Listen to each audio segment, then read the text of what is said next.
আসসালামু আলাইকুম। এটা একটা ফ্রেঞ্চ ফ্রাই মেশিন।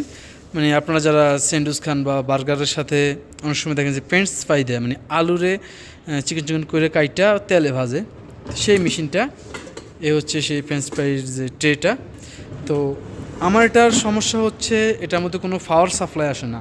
এটার ভিতরে কিন্তু কয়েল আছে, দেখতে পারেন আপনারা, এই যে দেখেন এখানে কিন্তু কয়েল আছে। তো এই কয়েল থাকার পরে কিন্তু এটা আসলে সাধারণত এটা কিন্তু কয়েল যায় না, যদিও এটার কয়েল যায় তাহলেও কিন্তু এটার এখানে কিন্তু পাওয়ার আসবে, তো এটা কিন্তু পাওয়ারে আসতেছে না। আমরা যখন এই লাইনটা লাগাইলাম, আমাদের এটা সকেট লাইন, তো এই লাইনটা লাগানোর পরে কিন্তু কোনো পাওয়ার সাপ্লাই আসে নাই, এখানে কোনো পাওয়ার আসে নাই। তো এই জন্য কিন্তু আমাদের এটা খুলে চেক করবো। প্রথমত আমরা সাধারণত যে কাজটা করে থাকি, এটার যে এই যে সকেট থেকে কতটুকু পর্যন্ত লাইন আসছে সেটা দেখি। তো এটা মডেল যদি আমরা দেখি, দেখেন এটা হচ্ছে আমাদের মডেলটা এবং ব্যান্ড, আর এটা কিন্তু চায়না। আর 1500 ওয়াট, 220 থেকে 240 ভোল্টে 1500 ওয়াট হিট হবে এটা। এই হচ্ছে আমাদের মডেলটা। এই মডেলে যদি আপনাদের হয়ে থাকে তাহলে সেম একই রকমভাবে আপনারা কাজটা করতে পারেন। আর এই মডেল না হলেও এই সিস্টেমে যতগুলোই আছে, যেই মডেলের হোক, কাজটা কিন্তু একই রকম হয়ে থাকে। তো এখন দেখেন আপনারা যখন এটা খুলবেন, খোলার জন্য কিন্তু সর্বপ্রথম যেহেতু আমাদের এটা পাওয়ারে আসতেছে না, আমাদের নিচে কোনো কিছু নেই, নিচে জাস্ট একটা সুইচ আর উপরে হচ্ছে সব কিছু। তো উপরে সব কিছুর জন্য আপনার যাক একটা টেস্টার বা স্ক্রুড্রাইভার কোনো একটা কিছু দিয়ে এইভাবে এটাকে আট দিবেন, এইভাবে আট দিবেন। আট দেওয়ার পর আমাদের এটা কিন্তু এদিক দিয়ে খুলবে। দেখেন আমাদের এটা এভাবে খুলে গেছে।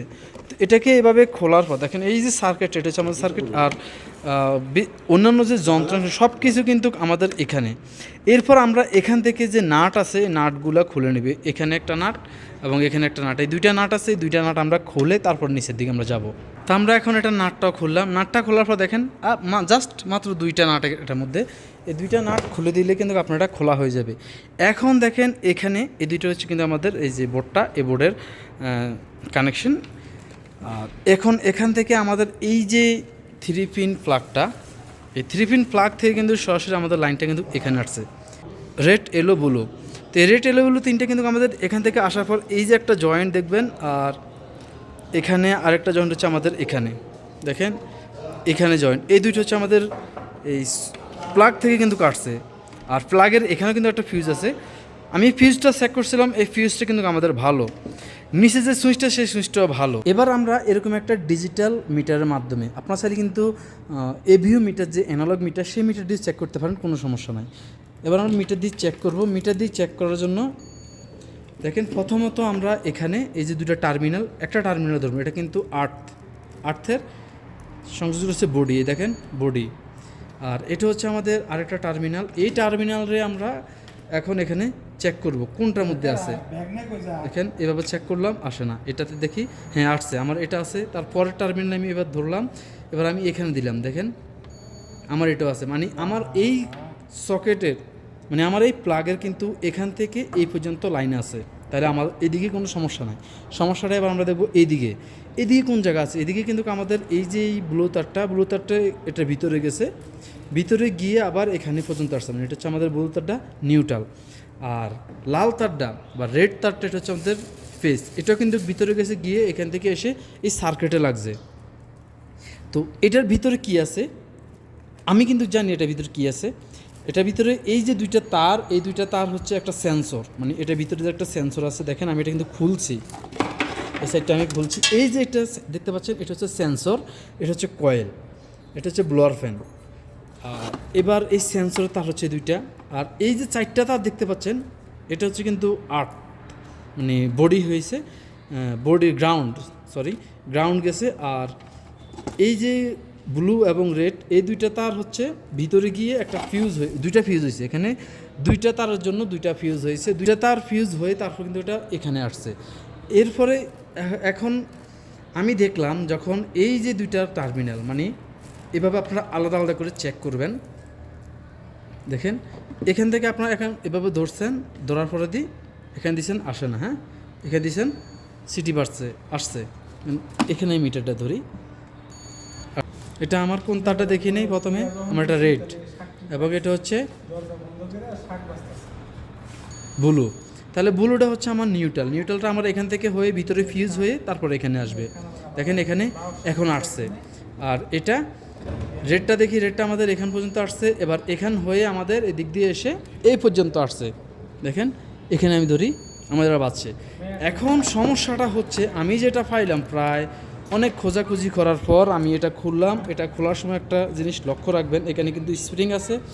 এটা খুলতে গেলে কিন্তু আপনি যদি পুরোপুরিটা খুলে ফেলুন, দেখেন এখান থেকে যদি পুরোটা খুলুন, এটা খোলার কোনো প্রয়োজন, এটা খুলবেন না। এটা খোলার ছাড়াই এখানে স্প্রিং আছে, দেখলেন। এটা খোলা ছাড়া আপনার জাস্ট এই যে কয়েলগুলো, এগুলো সব কিছু আমি খুলে তারপর ফিউজ কানেকশনটা করতে হয়েছে, কারণ এটা এমন হিবিজিবিভাবে লাগাইছে, মানে এটা এই যে ফিউজ দুইটা নষ্ট হয়ে গেছিলো। মূল সমস্যাটা আমি যেটা পাইছি, এটা ভিতরে দুইটা ফিউজ আছে, জাস্ট ফিউজ নষ্ট হয়ে যাওয়ার পর এই ফিউজ যেহেতু আমরা পাবো না, সেজন্য আমি ফিউজ দুইটা শর্ট করে দিয়েছি, মানে জাম্পার করে দিয়েছি। আর আপনাদের কাছে যদি থাকে 10 এম্পিয়ারের কোনো ফিউজ ওয়্যারওয়ালা সিস্টেমে ঝালাই করতে পারবেন, তাহলে ওই ফিউজ লাগাই দিলে হবে। অনেকে হয়তো বলবেন যে ফিউজ শর্ট করে দিয়েছি, এখন তো এটা রিস্ক হবে না, কারণ এখানেও কিন্তু 10 এম্পিয়ারের ফিউজ আছে। আমাদের ভিতরে শর্ট করেছি, কিন্তু এটা কিন্তু আমরা শর্ট করি নাই। আমাদের কোনো যদি সমস্যা হয়, লোডশেডিং বা দুর্ঘটনা সম্ভাবনা থাকে, তখন কিন্তু আমাদের এই ফিউজটা যাবে। এটার পরে কিন্তু আমাদের ব্যাকার থাকবে, ব্যাকার যাবে, তারপরে বড় ব্যাকার থাকবে। মানে সেফটি কিন্তু একটা না, অনেকগুলো সেফটি আছে, যার জন্য এগুলো শর্ট করে দিলেও কোনো সমস্যা নাই। আমার আগের ভিডিওগুলোতে দেওয়ার পর দেখলাম যে অনেকে বলে যে ফিউজ শর্ট করেছে কেন, এখন তো এটা দুর্ঘটনা ঘটবে। আসলে দুর্ঘটনা এক জায়গার মধ্যে কিন্তু ফিউজ না, ফিউজ অনেক জায়গার মধ্যে থাকে, এক জায়গায় শর্ট করলেও সমস্যা নাই। আর এখানে কিন্তু ফিউজ শর্ট করা ছাড়া কোনো উপায়ও নাই, যেহেতু মাত্র এখানেই ফিউজ আছে। আর এই ফিউজগুলো শর্ট না করলে আপনি অন্য কোনো ফিউজ পাবেন না, মার্কেটে এই ফিউজগুলো কিনতে পাওয়া যায় না। যাই হোক, এই ফিউজ দুইটা শর্ট করার পর আমি দেখলাম এখানে লাইন আসছে। আমি শর্টকাট বলে দিলাম আপনাদেরকে, কারণ ভিডিও নাহলে অনেক লম্বা হয়ে যাবে। আপনারা যদি এই ফিউজগুলো, এই মেশিনের যদি এই ফিউজগুলো নষ্ট হয়ে যায়, বা এখানে মানে প্রথমত আমরা দেখলাম যে এখান থেকে এখানে লাইন আসছে কিনা, আমি দেখলাম যে এখানে লাইন আসে নাই, মানে তাহলে আমাদের এই তারটা হয়ে, এটা মেইন তার, এটা হয়ে ভিতর থেকে ফিউজ হয়ে এখানে আসছে। যদি এখানে আসে, তারপরে কিন্তু এখান থেকে আমাদের চলে আসছে এই বোর্ডের মধ্যে, দেখলেন যে এই একটা ফাস্ট সাপ্লাই বোর্ড। যদি এই পাওয়ার সাপ্লাই বোর্ডের এই টার্মিনাল পর্যন্ত, মানে আপনারা যদি এভাবে মিটারটা ধরেন, দেখেন আমি আবার দেখাচ্ছি, এভাবে ধরলেন, এভাবে 3 পিন প্লাগ বা 2 পিন প্লাগের টার্মিনাল ধরবেন, দেন এখানে এভাবে ধরবেন। দেখেন আমার এটা হচ্ছে রেড। যদি এ পর্যন্ত আসার পর এই যে তারটা এই পর্যন্ত পুরোপুরি সব কিছু ঘুরে এসে এই পর্যন্ত না আসে, তাহলে আপনার ফিউজ গেছে। যদি এখানে আসে, এখানে আসছে, এটাও আসছে, ফেজও আসছে, নিউট্রাল আসছে, দুইটাই কিন্তু আসছে। আসার পর যদি না চলে, তখন কিন্তু আমাদের এই বোর্ডটা সমস্যা। আর এই বোর্ডটা কিন্তু মার্কেটে কিনতে পাওয়া যায়। যদি এগুলো কিনতে না পান, তাহলে রিফারিং করতে পাওয়া যায়। এখানে যেই রিলে ব্যবহার করা হয়েছে, রেজিস্টার, ট্রানজিস্টার, ক্যাপাসিটার, এগুলো কিন্তু রিফারিং করা যায়। আপনারা যদি এগুলো রিফারিং মানে মার্কেটে নতুন না পান, তাহলে রিফারিং করে দিবেন, তাহলে কিন্তু হবে। অনেক সময় বেশিরভাগ ক্ষেত্রে ফিউজ যাওয়ার পর, ফিউজ রিফারিং করার পরে কিন্তু আমাদের এটা চলে যায়। তো যাই হোক, এখন আমাদের এটা সমস্যার সমাধান হয়ে গেছে। আমাদের এটা মূলত ফিউজ নষ্ট হয়ে গেছে। আর ফিউজ নষ্ট হওয়ার পর আমরা যখন লাইন দিলাম, আমাদের চলে। এখন আমি আবার আপনাদেরকে দেখাচ্ছি এটা পুরোপুরি ফিটিং করে। তো ফিটিং করবো, আসছে ফিটিংয়ের আগেও একবার আপনাদেরকে লাইন দিয়ে দেখাচ্ছি। দেখেন আমি এটা এভাবে রাখলাম। এবার আমি এটাকে এই যে বোর্ডটা, এই বোর্ডের সাথে লাইনটা দিয়ে দিচ্ছি। আমি এটা লাইনটা দিলাম, দেখেন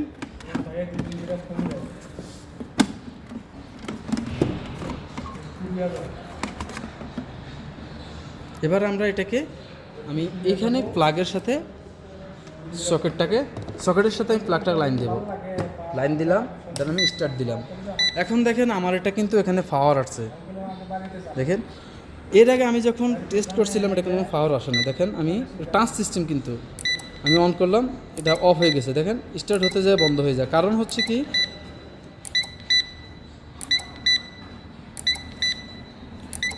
দেখেন এটা অন অফ করতেছে। কারণ হচ্ছে কি, আমাদের এটার ভিতরে যে কয়েলটা, সেই কয়েলটা কিন্তু 1500 ওয়াটের। আর আমার এখানে যে আমি সিরিজ লাগাইছি, এই সিরিজ দুইটা মিলে হচ্ছে 160 ওয়াট, মানে একটা বাল্ব 100 ওয়াট আর একটা বাল্ব 60 ওয়াট, 160 ওয়াট, যার জন্য এটা স্টার্ট নিতে গিয়ে বন্ধ হয়ে যায়। এটা সম্পূর্ণ টাচ সিস্টেম। এখন আমরা যেভাবে এটাকে খুলছি, সেম একই রকমভাবে আবার এটাকে লাগিয়ে দিব। আমাদের এটা কাজ সম্পূর্ণ সমাধান। তো এইভাবে আপনারা আপনাদের এরকম যদি কোনো মডেলের মেশিন হয়ে থাকে, চেক করতে পারবেন বা নিজে মেরামত করতে পারবেন। আর এই মডেল ছাড়াও যে কোনো মডেলের মেশিন হলে কিন্তু সেম একই রকম সিস্টেমে আপনারা কাজটা করে নেবেন। আশা করি বুঝছেন। তারপরেও কোনো কিছু বুঝতে সমস্যা হলে অবশ্যই কমেন্ট লিখবেন। আজকের জন্য পর্যন্তই। বাই বাই, টাটা, সালামু আলাইকুম।